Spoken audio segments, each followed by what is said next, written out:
Evening if you are in Hong Kong, good evening, good afternoon, or good morning if you are in other places of the world.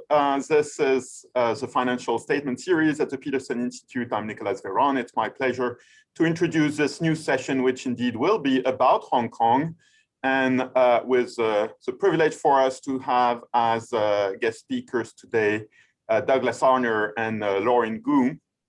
And Douglas, who joins us actually from Hong Kong, is a professor at Hong Kong University, which he joined in 2000. He studied at Drury College in Missouri, at Southern Methodist University in Dallas, in law, and then in London at Queen Mary College, where he got his PhD. In the University of Hong Kong, as I said, he's been there for more than 2 decades, and he has founded or co-founded too many programs there to mention. He's the co-founder of the Asian Institute of International Financial Law. He's been the head of the Department of Law at Hong Kong University, and also has been a visiting fellow in a number of other academic institutions around the world. He's served on many policy bodies as well in the Hong Kong context. For example, the Hong Kong Financial Services Development Council from 2013 to 2019. Also been a consultant to the World Bank, the Asian Development Bank, the European Bank for Reconstruction and Development, and other such entities involved in industry associations, fintech incubators. He's an independent non-executive director of a pharmaceutical company, the Apterum Group, and he's been the recipient of many awards as well, including in 2007, the Outstanding Young Researcher Award from Hong Kong University. I should mention also that Douglas has been the lead developer of what is now the world's largest massive open online course, if I read my notes correctly. So the world's largest MOOC, to use the acronym, Introduction to FinTech, which is quite a credential, Doug. Lauren Gu will be the second speaker in this session. He's affiliated with the Peterson Institute as the co-chair of a body that we created 2 years ago, the Global Future Council, actually with a lot of leadership from Lauren in the creation of that entity within our outreach and development and internal discussion strategy. Lauren is an investor. He's the founder of Recharge Capital, a sector-focused investment fund headquartered in Hong Kong, and which operates also in Beijing, Singapore, and New York. Actually, he joins us from New York today. And he's also an executive board member of the New York Foundation for the Arts and a board member of the China Academy of Arts. He studied at Harvard and is also the founder of a cultural foundation, the Recharge Foundation. So thanks very much to both of you for accepting the invitation to talk about Hong Kong as a financial center. Without elaborating much, I will say this is a topical issue. And with that, Douglas, over to you. Many thanks for that, Nicola, and great to be here today, tonight, this morning, wherever everyone may be. And I should say it's not the world's largest MOOC, unfortunately, but as far as we know, it is the largest fintech MOOC on financial technology. So perhaps a little bit less exciting, but we're still rather proud of that.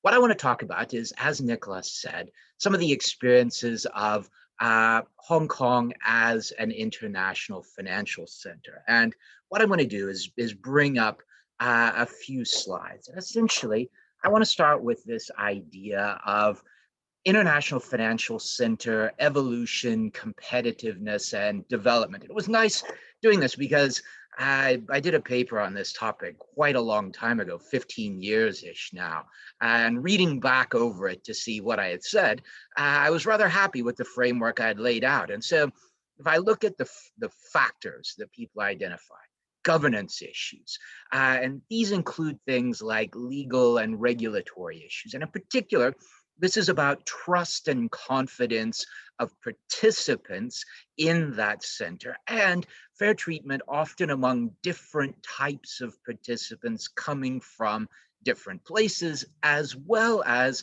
general government performance. The second is all around the people, place, and infrastructure. In other words, your human capital, the amount of capital that you have, because often financial centers come from trading centers and they are deploying capital that has been built up in trade or industry. And of course, technology. And technology is one of those things where we see changes in approaches of financial centers over time. The third, I think, is very important, and it's this idea of liberalization. In other words, financial centers tend to be characterized by openness to information, to people, to business, to capital. And I think this is often key to many of the major international financial centers that we've seen over human history. And of course, the hinterland. And this is often connections to some sort of a major economy, often the major or one of the major economies of the day or in a given region. And I think as we think about international financial centers, it's important to think about these factors. When we think about Hong Kong, this is something that, as Nicola mentioned, I've been here for over 20 years and not just follow Hong Kong's development, but have been an active participant. And one of the reasons to move here is that I had a lot of confidence in that future development and wanted to be really a part of that. But it's also a broader interest in financial centers generally, and a real interest in the evolution and interactions of those centers all over the world, all across time. And of course, before Hong Kong, I was in London. And when we think about Hong Kong's financial evolution, I think it's important to look at Hong Kong's role in a sort of wider context of structural evolution. And part of that is that China goes through periods of openness and closure. And this is something that, depending on how open or closed China may be at any given time, you see different roles for entrepôts, centers to bring connections. And it's interesting that when China is completely closed, you will still have centers where people may gather to try to do business with China. But when China is completely open, generally people will simply go to whatever the major commercial centers are across the country. It's somewhere when China is somewhere in between fully open and fully closed, where you often have these international commercial centers evolving. And if we think of the past 2,000 years, 2,500 years, really, if we look at southern China around the Pearl River Delta, we have seen a series of different commercial centers over time, with Hong Kong being the most recent of those. And if we look at Hong Kong's history, we can say that its early decades, really up until the end of the Second World War, were largely about trade. Trade, particularly from the UK into China, a localization with the creation of institutions and growth in trade finance. But it's really in the post-war period where we see Hong Kong's economic development accelerating. One often can think of this period, Hong Kong is still thought of as a sort of wild cowboy market. That's really not the case. But until about 1987, it was the case. And this was an interesting interaction between the old British Hongs, international companies, Shanghai industrialists, and a period of growth of finance and industry. And in many ways, you can see this punctuated by crises with regulatory responses, with big crises in 1982 resulting in the peg, another, the stock market crash in 1987, resulting in a week-long closure of the stock market, failure of the futures exchange here, and the beginnings of the building of a modern world-class international regulatory. For me, it's no coincidence that this period from 1987 up to the present of seeking to build this world-class regulatory framework has also paralleled Hong Kong's gradual emergence as one of the world's major financial centers. And of course, if we think of the period from 1987 to 2008, this is really a period of China's re-internationalization. This is often about business going into China via Hong Kong in an overall environment of an export-driven economic model. If we think of 2008 to 2019, we see a difference in approach after 2008 from the standpoint of China's economic approach, seeking to rebalance economic relations to avoid over-reliance on any single country or financial instrument. And this begins a period where we see Hong Kong becoming increasingly not just about China inward, but China outward. And of course, we see this developments across a range of different things. And I think a key point to think of here is 2015. Why?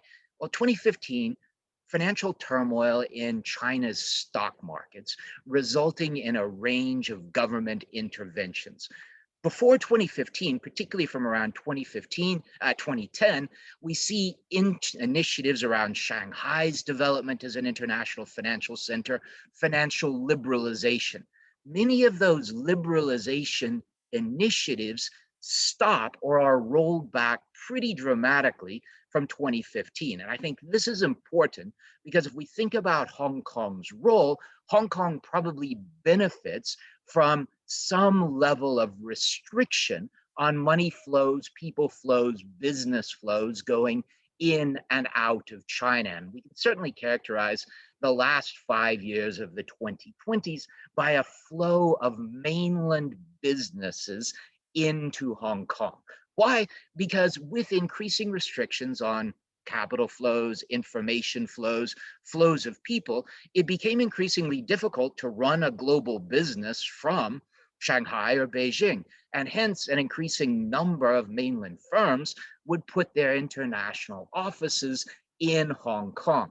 If we think about Hong Kong as an international... Just sorry to interrupt, but you had, I'm not going to ask about all the acronyms in the previous slide, but you had IA for 2015. What was that standing for? It's the Insurance Authority. Oh, the Insurance Authority. Okay. Yeah. Sorry. So, no worries. We can talk about the Insurance Authority, but it probably wouldn't be top of my list. Okay. You know, if we think about an interesting point, by the early part of 2019, Hong Kong had pretty much emerged as one of the world's 3 major financial centers alongside London and New York. Not just a financial center, wine, art, furs, legal, universities, you name it. But at the same time, many of the factors had resulted in pretty significant imbalances.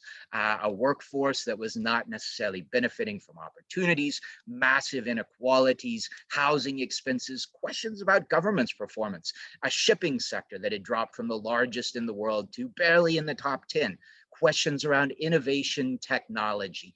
And of course, in that context, we begin to see local protests and turmoil that eventually flow into the COVID context and result in some pretty significant changes in governance approach from the mainland to Hong Kong. I think as we think about Hong Kong's future as an international financial center, one of the things we may want to talk about a little bit tonight is really the question of financial centers after COVID. In other words, does all of this working from home, digitization mean that we don't really need financial centers anymore? And I would say, no, that agglomeration still is very powerful, but I think there's another question, and that is this return to a multipolar world we're seeing going to result in greater fragmentation and perhaps a range of more financial centers? Now, to close out, just a few comments. If we think about Hong Kong's future as a leading international financial center, I'd like to return to those criteria. The first is really around hinterland. And I think it's important to take as a baseline that China is not going to go away as one of the world's major economies. And as a result, it is likely to drive a major financial center. An important thing, though, is as we've seen from history, that financial center doesn't necessarily have to be Hong Kong. That will depend on a range of policy and structural choices here, as well as in the mainland. And if we think about Hong Kong's advantages, challenges, and strategies, one of the key questions is really, is there going to be an increase or an improvement in government performance? Are we going to see a decrease in effectiveness of the regulatory system? Are we going to see changes in the way that the judicial system works? Are we going to see, in particular, changes to flows of information, people, or capital? And COVID may have an impact on this. Likewise, from the standpoint of regulation and taxation, will we see changes? And I think at the moment, if we think of Hong Kong's future, we're very much at a crossroads, and we could see directions going a variety of different ways. What is clear, however, is that China is likely to continue, certainly for the Asian region, hosting a major financial center. Thank you, Douglas. And I'll hand it over to Lauren. Thanks. Douglas created a very holistic framework on thinking about Hong Kong as a financial center.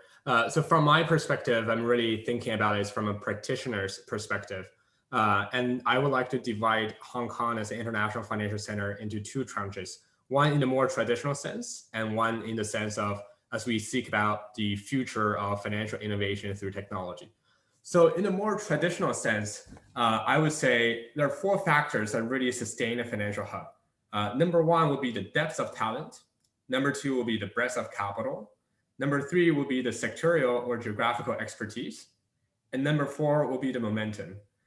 As we look at whether a city or a region becomes a financial hub and sustain its glory, it's really talking about the comparative advantages to the neighboring market. And that is an indication of whether this particular market will continue to grow or start to have a gradual decay. So just thinking about Hong Kong from the perspective of those 4 points, on the depth of talent and the breadth of capital, Hong Kong still remains highly competitive. Especially I want to elaborate a little bit on the depth of talent. From a traditional finance sense, as a practitioner, we look at who are the most sophisticated investors out there, especially for the Asia region. And as we look at where the talent can be poached, where the talent can be groomed, you look in Singapore, you look in Taiwan, you look in mainland China, and look in Hong Kong, the quality of the people, the sophistication of the skill sets are unparalleled for the people in Hong Kong. Granted, you can argue that talents are mobile, but at the same time, talents are not so mobile. Exactly to Douglas' point, there's certain framework about Hong Kong from a regulatory perspective, from a lifestyle perspective, from an opportunity perspective, that actually sustain the talents very well in Hong Kong. And therefore, the depth of talent will continue to work in Hong Kong's favor in sustaining itself as an international financial center. And then thinking about the breadth of capital and the sectorial expertise, Hong Kong is moving towards really stressing on their tech and biotech expertise with the recent regulatory changes that's welcoming a lot of the international and domestic mainland China companies to get listed in the same way as you've seen in some of the more developed market like the US. And that is an indication of the government trying to sustain Hong Kong as a unique position where you already have competition coming from Shanghai, from Shenzhen in terms of market cap, but Hong Kong could potentially carve out its niche and sustain its expertise in the sector that they outline and going after. And then in terms of the momentum, what is really interesting about the momentum in Hong Kong is, granted, there are a lot of foreign capitalists interested in exploring the opening up of the financial system in mainland China, but to get a large amount of capital, especially the institutional capital, to be comfortable, that is going to be a very long and gradual process. And Hong Kong still takes the lead in terms of performing as a conduit, as people buy into the thesis of Asia emerging market as a market spotlight and Asia tech really being on the rise as a key investment thesis. So the specialization of the Hong Kong market still remains to be seen. Exactly to Douglas' points, Hong Kong is sitting at a crossroad, but a lot of factors are indeed working in favor of Hong Kong to continue to sustain its international financial center status. So that is from the sense of the traditional finance perspective. And then moving on to also Douglas' expertise, fintech. Hong Kong hasn't been on the forefront of fintech innovation as they compare to mainland China or even Singapore. And a lot of it has to do with regulatory body, and a lot of it also has to do with the fact that the population base is not attractive enough for a lot of the tech companies to start and have their headquarters in Hong Kong. So as we project forward, what does it mean to be an international financial center? Is it mostly going to be still dominated by the traditional sense of finance, public market, derivatives, OTC, hedge fund, private equity performances? Or is it going to be largely dominated by financial innovations through the technology infrastructure? That is a question that we all are still waiting to answer. And I think it's going to take quite a while for us to get a conclusion about it. So, and I think that's why Hong Kong still remains very interesting from the perspective of sitting at a crossroad, having the benefits, but where the government decides to take the specialization will really dictate whether Hong Kong will remain a special place in the financial market. Thanks to both of you, and I think this was a great scene setting for our discussion. There's an anonymous attendee of our discussion which is asking the question. I read from his or her text in the Q&A: if Martin Lee and Joshua Wong are not free, how can Hong Kong be free? Does Douglas, in fact, feel free to speak freely? I mean, I think it's obvious to everybody that Hong Kong is a place in flux right now, and I can address this issue head on by just thanking our two speakers for being here today. And I think it's pretty self-evident that we are in the context that everybody knows. There have been developments in Hong Kong over the past few years that indeed place it at a crossroads. So that's for background. My point here is just to underline the gratitude to our speakers. But indeed, you mentioned the point about crossroads, Douglas. Can you give us more a sense of high frequency indicators to get a sense of the dynamic and momentum of Hong Kong at the current juncture, and whether we have any sense of direction on what is happening right now, as opposed to, say, a couple of years ago before this series of events? Yeah, I think and it's difficult to gauge in some ways because of the pandemic situation and the heavy restrictions that are here. There are lots of reports of people leaving, of changes like that, but it's something that Hong Kong has gone through periodically, these cycles of different groups coming and going. And I think we're definitely at one of those cyclical points. 2003 with SARS was really the bottom of another cyclical point where an entire group had gone. And 2003 was the beginning of an extended period where this kind of group that led up to this final result from a financial center side at the end of the 2010s had come from. And I think at the moment, it's difficult to say. I think the things that are worth watching, first, as Lauren mentioned, competitive positions. In other words, does it remain easier to access information in Hong Kong than the rest of the country? Is it easier to get people in and out of Hong Kong than it is to get them out of the mainland? Is it continue to be easy to get money in and out of Hong Kong? These are the things that I think we're really watching from two different sides. One, if we see essentially Hong Kong becoming like the rest of China in the context of these sorts of restrictions, it loses its competitive advantage. And you might as well be based in Shenzhen or Shanghai. And that's something that I think is open. And there's no reason why that's necessarily a bad thing, but it's something that if we think about Hong Kong's competitive position, part of it is these institutional factors. And the second, I think, is likewise, as Lauren mentioned, around tech questions. And I very much agree that when we're thinking about the future of financial centers, we're increasingly thinking not just of the fin, but also the tech.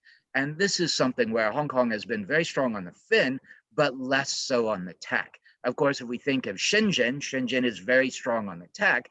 There's a sort of potential synergy, but so far, there's a lot of effort, there's a lot of talk, but it's still to be seen whether we'll actually be able to see those two come together. So for me, your sort of high frequency indicators really are around information flows, people flows, money flows. But it's difficult to say right now because of COVID restrictions. I mean, I cannot help comparing it to Brexit, and we had already two sessions this year on London and the UK as a financial center. And in the case of Brexit, there are indicators where we can see actually not really the people because of COVID and the factors you mentioned, which are there too, but for example, the moving of the assets, because big banks now have to move assets from the UK to the Eurozone or the single market, and they're doing it in a way that is starting to be measurable. I guess there is no comparable indicator in the case of Hong Kong at the current juncture. I mean, I think you could probably look at two things. One, which I think has been really interesting, and if 10 years ago I was sort of looking at whether Hong Kong's sort of competitive advantage would be on the debt side, sort of like London and the Euro markets, or it would be on the equity side. 10 years ago, I not only would have guessed, but I said it would be on the debt side. But interestingly, we've seen it go the other way. Essentially, China has largely opened its domestic debt markets to foreign participants, and therefore you don't really need Hong Kong that much. From the standpoint of equity, however, many of those sort of trading and information restrictions that came in 2015 have stayed. And as a result, we've actually seen a movement in terms of trading activity and liquidity, often from the mainland via the stock connect schemes to Hong Kong. And I think as long as we continue seeing money moving south from the mainland to take advantage of the trading and informational and regulatory infrastructure in Hong Kong, that suggests that it's still playing as a very competitive role in the context of China. The one where we're seeing other people focusing on, you see Bloomberg and the FT covering numbers in terms of property prices by property purchases of Hong Kong people in London or New York or Australia, Canada, et cetera. And I think these are very difficult to actually draw out in the context of short-term trends, particularly given the very high levels of liquidity in global markets at the moment. Lauren? So I largely agree with Douglas on the point, and I think what is getting really interesting from Hong Kong's perspective is you started to see the fin part getting a little bit taken away from the talents migrating from Hong Kong to Shenzhen and to Shanghai as large amount of capital being market cap being created by domestic companies. And exactly to Douglas' point, the Chinese domestic debt market has really flourished and matured over the past decade. And that definitely poses a threat for Hong Kong's position in the debt market.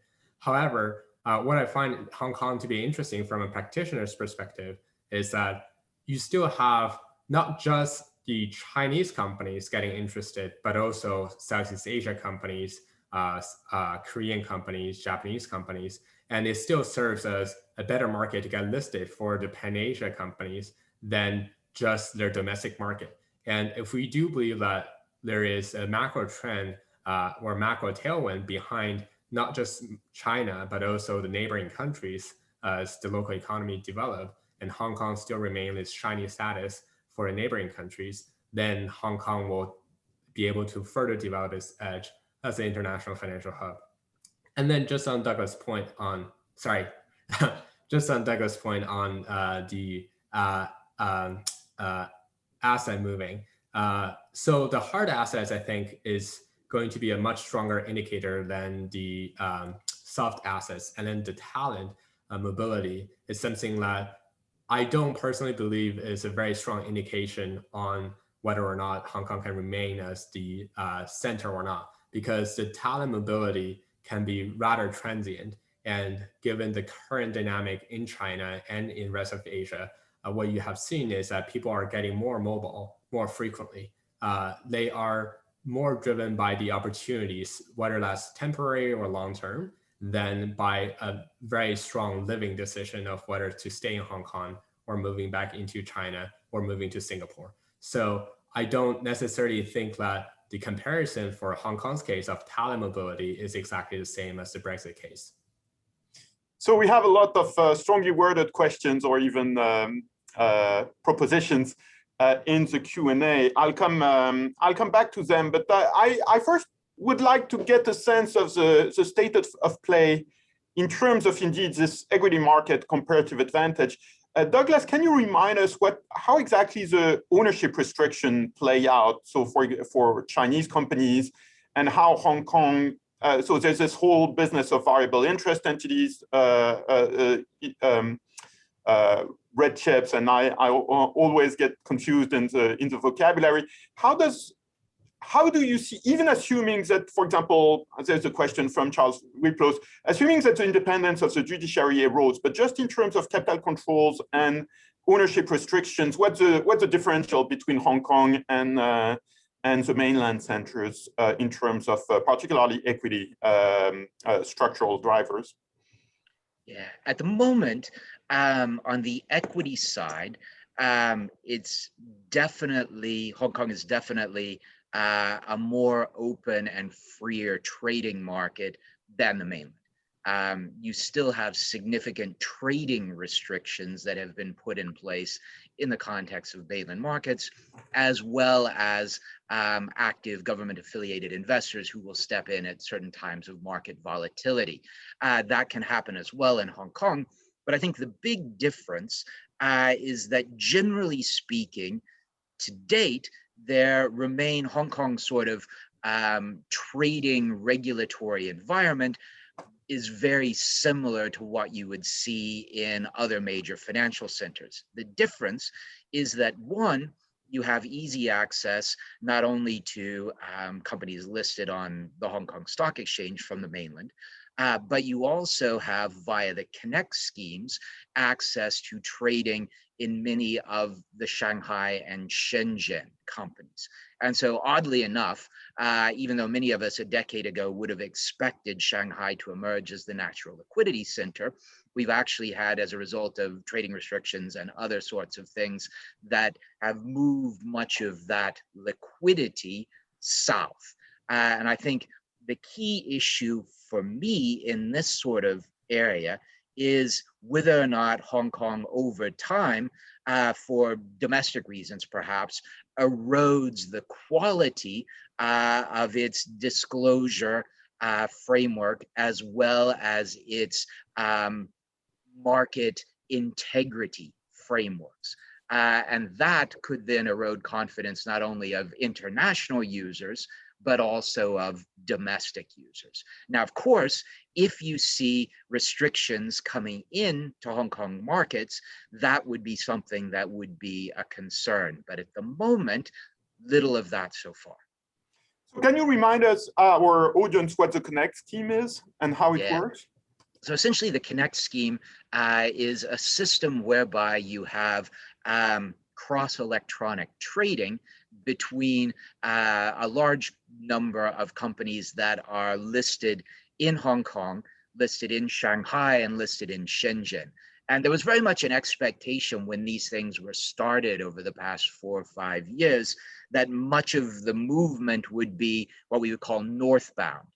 Money coming from outside of China going into Shanghai, Shenzhen, but instead it's often gone the other way, which has been interesting, but it's actually reinforced in some ways counterintuitively Hong Kong's position as a leading equity market, because you get arguably better pricing and liquidity for many of those Chinese stocks than you would necessarily in Shanghai or Shenzhen. So basically, Chinese mainland entities are trading Chinese mainland shares or concept shares in Hong Kong rather than in Shanghai, thanks to the Stock Connect.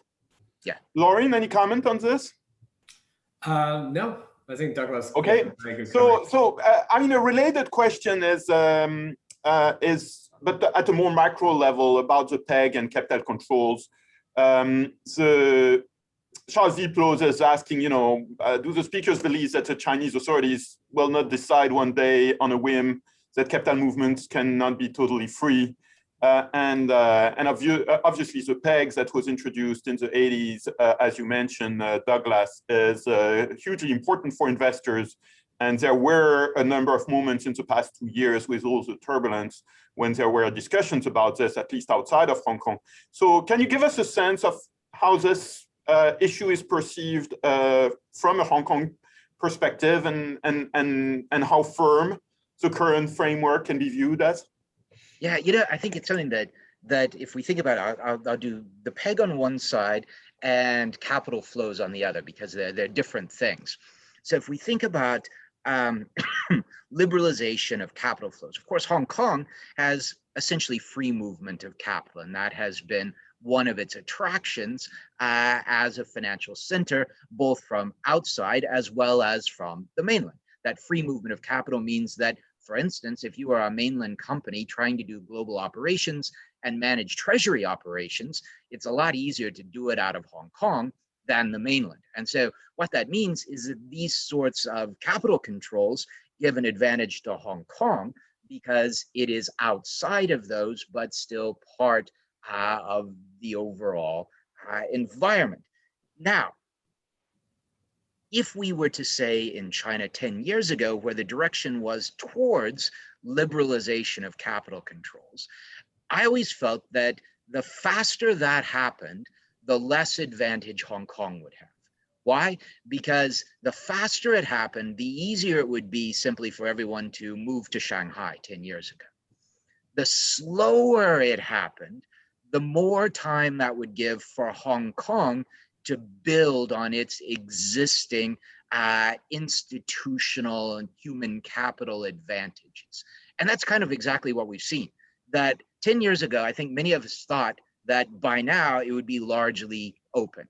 And it's gone exactly not that direction. And as a result, that has reinforced Hong Kong's role as a center for both Chinese firms going out, as well as for foreign firms going in. So if we see changes in Chinese capital controls, that will obviously have a big impact on Hong Kong. And it's kind of an open question at this stage. And I tend to still think that probably Shenzhen, Beijing, Shanghai will, for many types of businesses, the more open it is, it's just easier than doing it here. But from the standpoint of the peg, this is something that was put in place for a variety of reasons. It's very strongly defended. And at the moment, it's very handy for everybody to have that link. If it were to be taken away very suddenly by either side, the US or China, that would be a traumatic turmoil event that would probably have some severe repercussions, not only in Hong Kong, but probably across the global financial system, as that echoed through trading markets, as well as globally systemically important financial institutions. So it's something that one would have to think about really carefully before doing it, because the implications would be pretty unpleasant. So that's, I think, where kind of many of those discussions went. At some stage in future, would it make sense potentially to rebalance that? Potentially. But honestly, Hong Kong hasn't developed an institutional framework for monetary policy. It's developed an institutional framework based around a currency board. And so it would either have to repeg to something else, which would then impact on that capital controls question, or one would have to develop an entire sort of skill set around managing a currency, which in a small open economy is very difficult. And that's one of the reasons the choice was taken to go with the peg in the first place almost 40 years ago. Lauren? So I want to talk a little bit on the capital control part. I think very much in agreement to Douglas' point, because of the opening up of the mainland financial system being rather gradual, this reiterated the points that the depth of talent and the breadth of capital will be working in Hong Kong's favor of sustaining itself. And Hong Kong's position as an international equity market for not just Chinese company, but also for neighboring companies across different countries will still come into play. And I think it's going to be hard for Shanghai or Shenzhen to take that away from Hong Kong. So the direction of Hong Kong going forward could very much be an Asia hub, excluding China or excluding part of mainland China, as you have a sector split between what the Hong Kong market services and what the mainland Chinese stock market services, which could become like a very interesting thing to see as well.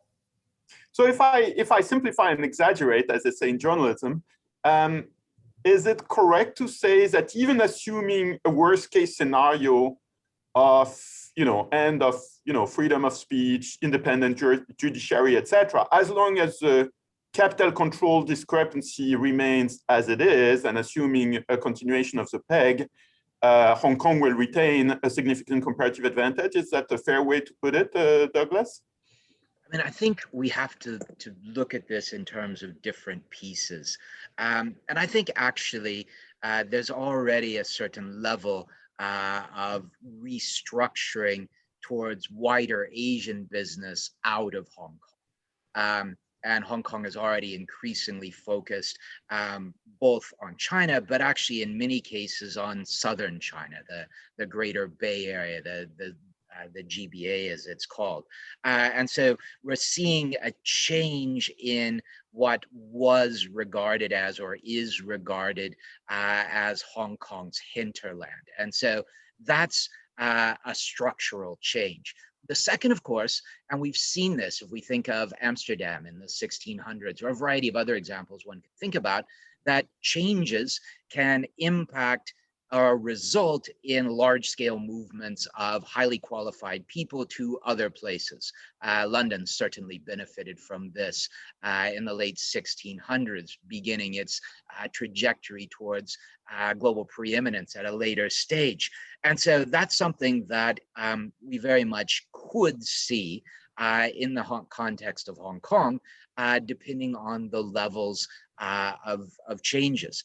And so what I think is true is that, at least from the standpoint of so long as there are differential capital controls and there is differential taxation, Hong Kong will continue to be attractive, at least from the standpoint of mainland participants who are either looking to do business outside of those capital controls or looking to reduce their tax liability. But that's a very different type of place than one of the world's most important international financial centers. That's right. There's a question from Ted Truman, and I had the same question. How can the US take away the peg? I think you alluded to this, Doug. Yeah, essentially, one could put in place restrictions on doing business with the key players in that market. So basically sanctions. You think that sanctions could have the result of terminating the peg? It wouldn't necessarily, even if we think of, the short answer is that you can't entirely exclude someone from the dollar-based financial system. But as we've seen with Iran, for instance, or North Korea, you can go a long, long way if you really, really want to. And if the US wanted to take that sort of approach, one could effectively eliminate the possibility of using the US dollar as the backing for the Hong Kong dollar. Yeah, we have questions from Greg Smith around that theme as well. US has been trying to restrict capital and renew barriers on trade and finance, or what will that erode the status of Hong Kong as international financial center? Lauren, do you view that as a thing in terms of both under the Trump administration and the limited period of the Biden administration so far, is the US stance affecting business? I think the US stance is certainly affecting the business, but I think it is a two-way road when it comes to the business perceptions. I think, after the Trump administration finished and before the Biden administration stepped in, domestically in China, but also in greater China in general, develop sentiments of a more enclosed economic circulation system that people and businesses wanted to be more reliant on their own economy and doing their own things and trying to almost hedge away the potential risks that the US could potentially cast on them. And the general consensus in Asia across a lot of business community is that they don't know if the new administration is going to be much different from the last administration. They don't know if the future administration is going to be much different from the current administration, and they cannot play the 4-year game for their businesses. So that's why people are gradually excluding or trying to hedge the potential risk that the US policy changes on China could impact on their businesses and finding alternative ways to develop their businesses with the minimized US influences. There's a question from Greg Smith, which connects to your point, Douglas, about taxation, but also with reference to the US administration stance. The Biden administration, Greg writes, is attempting to tax multinational companies on a global basis. So how will that go with equities trading on financial centers and more generally, all the discussions that are happening at the OECD and other forums? How does that look like viewed from Hong Kong? You mentioned the tax advantage, particularly vis-a-vis the mainland. Yeah, it's interestingly something that I think has received remarkably little attention here for something that I actually think is one of the most important international discussion items from the standpoint of economics generally. And I think it's been interesting if we look at some of these G20 processes around corruption or tax information sharing and the sorts of consensuses that has been able to be put together amongst the US, Europe, and China in particular around some of these issues.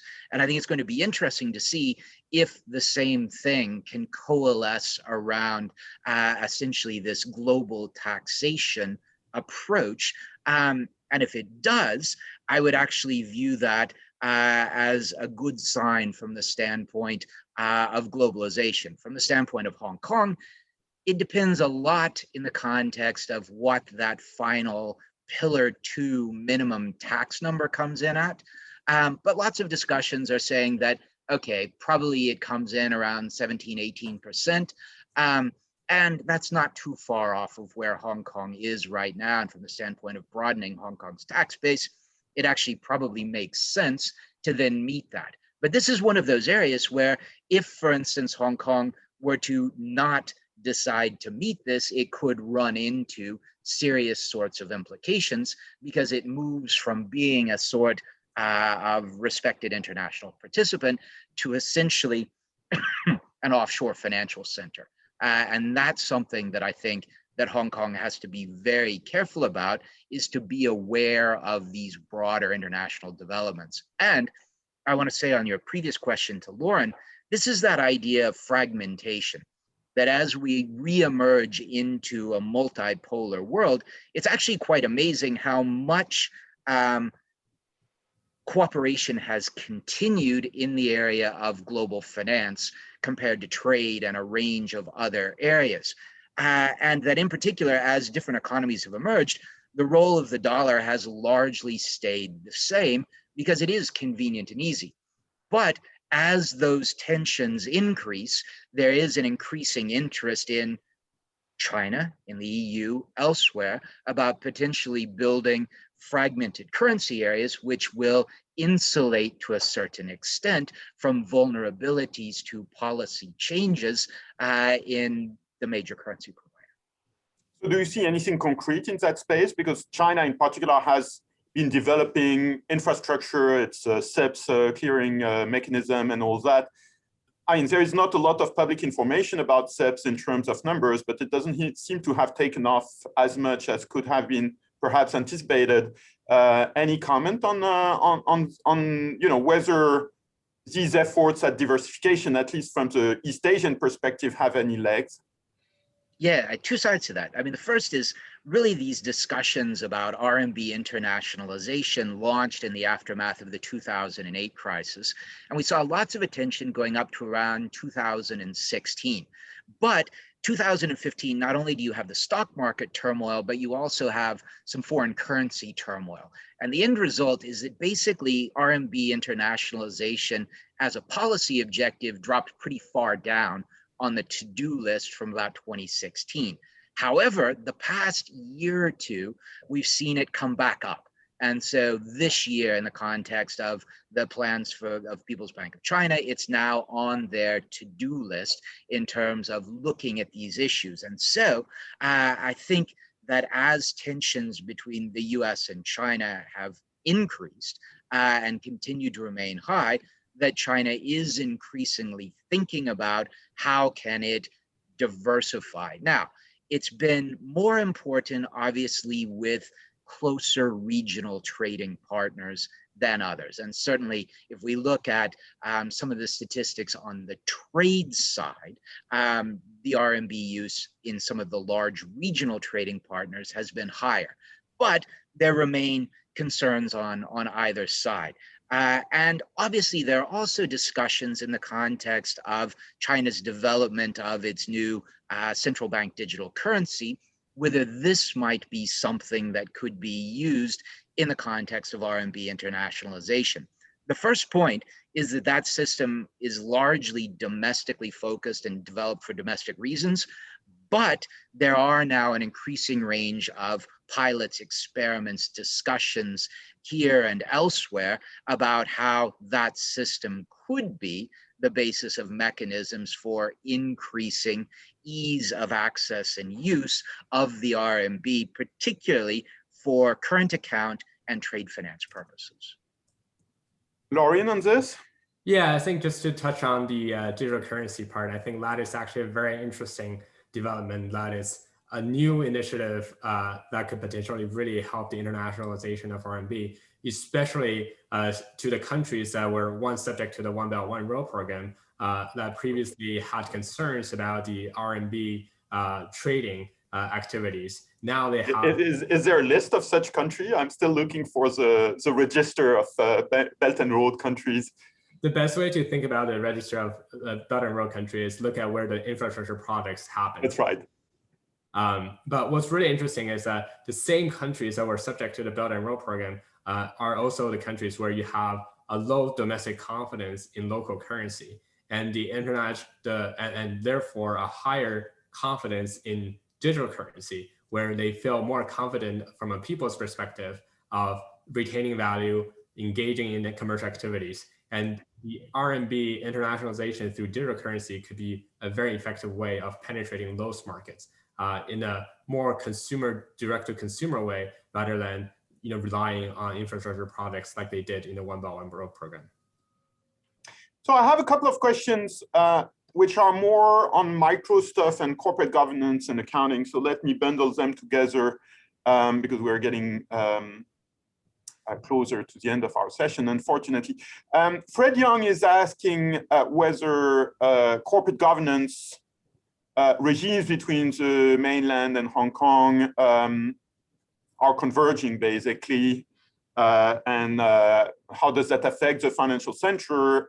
Kelly Wong is specifically asking how the Hong Kong government proposal to significantly limit public access to company registry affect the competitive edge of Hong Kong as an international financial center. And also, slightly different question, Edward Green is asking about access of the US Public Company Accounting Oversight Board to records of accounting, which is, of course, a big problem in mainland China. But I guess the question is that a problem in Hong Kong too, or is it possibly a potential problem going forward as we see more convergence? So, so Doug, if you could give us a brief overview of these corporate governance issues. Yeah, it's something that over an extended period, one of the reasons for listing mainland companies, particularly state-owned enterprises in Hong Kong and elsewhere, was as a mechanism not just to raise funds, but also to improve their governance and performance.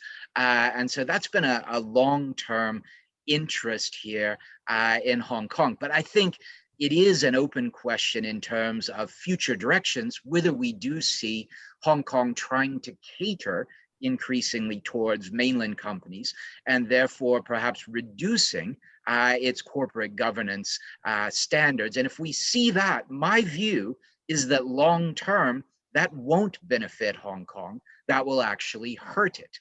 Hong Kong's interests actually are maintaining high standards, and to the extent that we see those standards being lowered in order to cater to customers, I think that's going to be to their disadvantage from just about every angle. And I think this likewise applies to issues around transparency of corporate ownership. And in particular, I mentioned those OECD processes triggered through the G20, CRS, the tax information sharing framework, originally triggered by FATCA in the United States. FATCA foreign, I'm not even going to bother with explaining what FATCA is. The second around corruption. The third around beneficial ownership of companies.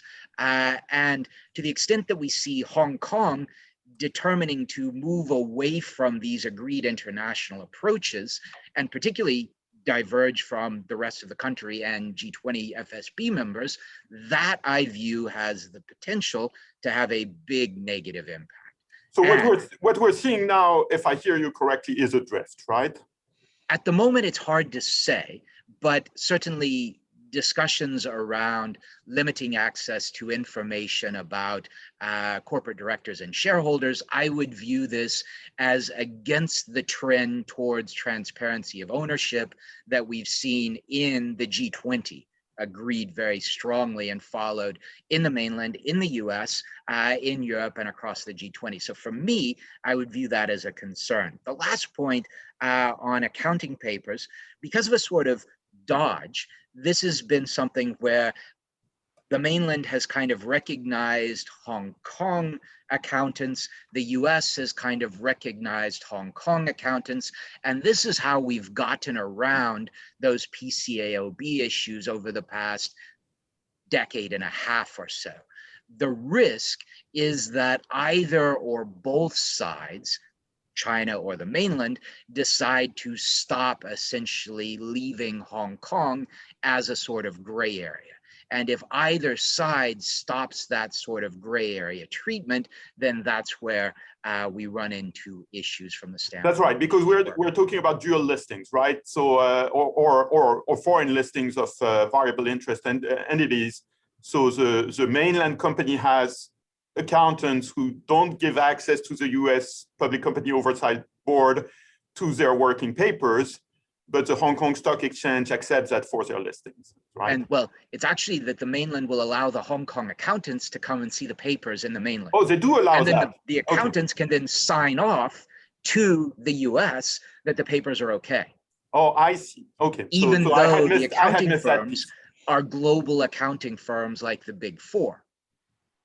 So it's a gray sort of area on both sides, that the US is willing to accept essentially the certification of the accountants.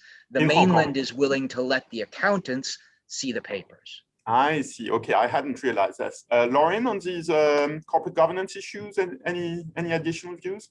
I'm good.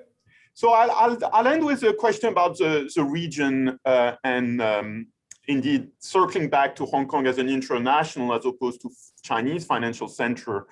And this question is asked by several people, and I'm not going to mention them all with apologies, but I think one who put it very starkly is Megraj Shah, who says, the speakers continue to talk about Hong Kong's significance with respect to Chinese business. It would be important for Chinese business, but not Asian companies. They are losing the battle to Singapore. Is that true? I mean, are there observable parameters in terms of attractiveness to non-Chinese, for example, Southeast Asian companies in the contest between Hong Kong and Singapore, which metrics can we already look at to see if Hong Kong is losing indeed, as Megra Shah is suggesting? I think it's something that we're going to need a little bit of time to see trends. There is a view, both in Hong Kong and Singapore, that you are seeing movement, that you are seeing a bifurcation of approach. So that historically, you would have maybe had a firm pick to put most of its operations in Hong Kong or Singapore as a sort of regional center. And I think there's a view that we're seeing an approach where things are being divided increasingly between the two for a variety of reasons, not least that if we think about the probable growth trajectory of ASEAN over the next couple of decades, it's actually very positive and very exciting. And so that it actually makes sense to put operations, things there to be able to access more easily that market.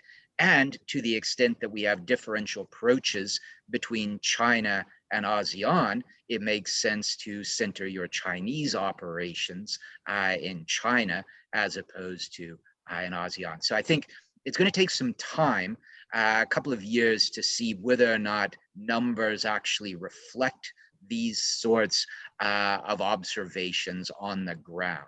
But it's something that it wouldn't surprise me, because if you think back to this hinterland point, increasingly Singapore's hinterland and Hong Kong's hinterland are no longer the same.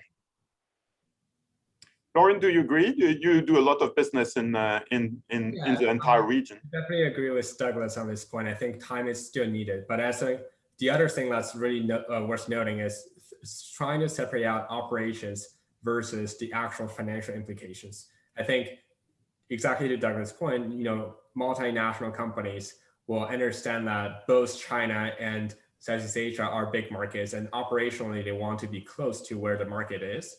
But from a financial perspective, whether it's the company getting listed or financial institutions servicing corporate clients and individual clients, whether that is still going to happen in Singapore or Hong Kong, I think it takes time to realize. And I think Hong Kong still remains competitive in terms of the financial market, that's separate from the operational aspect of the businesses. And therefore, I think Hong Kong will continue to sustain that strength from a separation of the operation level. So we're at the end of our hour. I want to thank both our speakers for a very rich discussion under, I think, what we all are aware of as challenging conditions. And I don't want to overemphasize this point, but it's part of the background. We had a number of questions and points in the Q&A about the rule of law. I actually would answer to those points, for example, to Barry Wood or Philip Readings, that this was mentioned in Douglas' initial presentation as one of the factors that distinguish an international financial center. So I wouldn't say we haven't covered that. This was extraordinarily stimulating.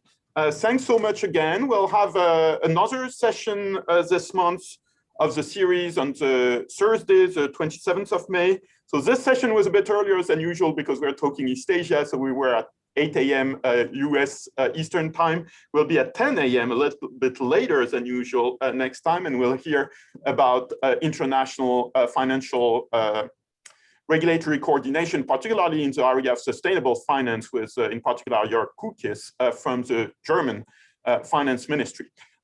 Thanks again for attending this session. Thanks again, particularly to our speakers, and see you soon at Financial Statements and the other series of the Peterson Institute. Have a very good rest of your day. Thanks, everyone.